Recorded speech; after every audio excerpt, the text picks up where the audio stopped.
God's character is broadly composed of two virtue types that I'm going to refer to as the hard virtues and the soft virtues.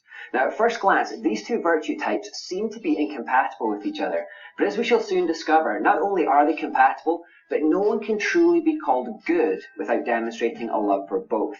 This is all a bit vague right now, so let's get an early handle on what I mean by all this by imagining a police officer at work. The basic premise of a police officer's job is to uphold the causes of justice. And very simply, this means rooting out and punishing evildoers. Murderers, rapists, thieves, money launderers, gang members, terrorists. His job is to take these guys down. And this is what it looks like. Honestly, it looks pretty hard sometimes. It looks quite tough. Sometimes it means chasing criminals down and wrestling them to the floor. Sometimes it means barging into homes. Sometimes it means beating violent resistors into submission. Sometimes it means using tasers or water cannon. Sometimes it means handcuffing criminals at their wrists and throwing them into jail cells. As a last resort, if a criminal is posing a mortal threat to innocent civilians, sometimes it even means firing a gun to end the offender's life.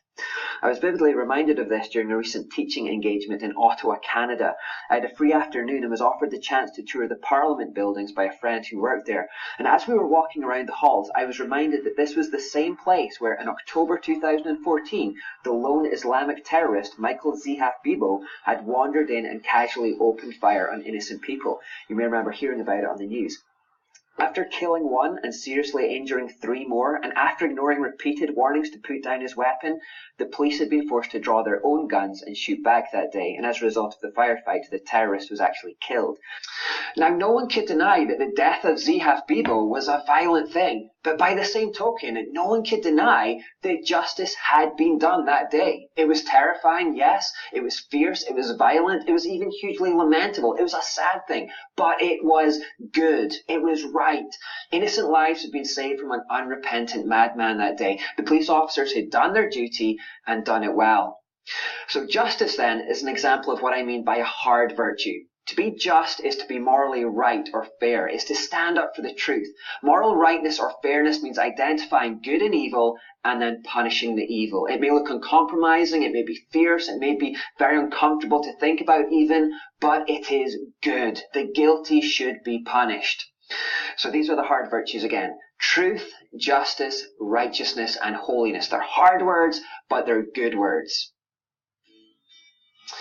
Alright then, now let's imagine the same police officer as he takes off his uniform and goes home to his family in the evening. Would we expect to see that officer demonstrating the same kind of behaviour at home as he had shown at work? Would we still expect to see the same kind of terrifying violence, for example? I don't think so. I mean, certainly not if he's a good man. In the context of his home environment, we would rather expect to see the officer showing a softer set of virtues. We might see him showering his wife with hugs and kisses. We'd maybe see him playing with his kids on the floor and laughing while they clamber all over him. We'd find him withholding his strength so that they can pin him to the ground in wrestling games and forgiving them when they accidentally whack him on the face with a flailing arm. We'd maybe see him playing dolls with his daughter, and we might see him dressing up in silly outfits to amuse them, and witness him just generally being more gentle and kind. These are the soft virtues then. Love, forgiveness, grace, mercy, kindness. And we love these words. These words are easy to love. But it's important to realize that these soft virtues are no more and no less important than the hard virtues. They're both expressions of good. They look very different in action, but they're both good. And we have to grasp this. The police officer demonstrates the hard virtues at work, pursuing righteousness and enacting justice, upholding truth, because that is good.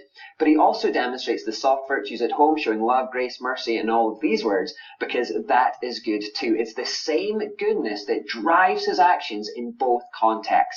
So you see, it isn't that goodness is always hard or always soft. It's that goodness manifests itself as hard or soft, merely depending on the circumstances.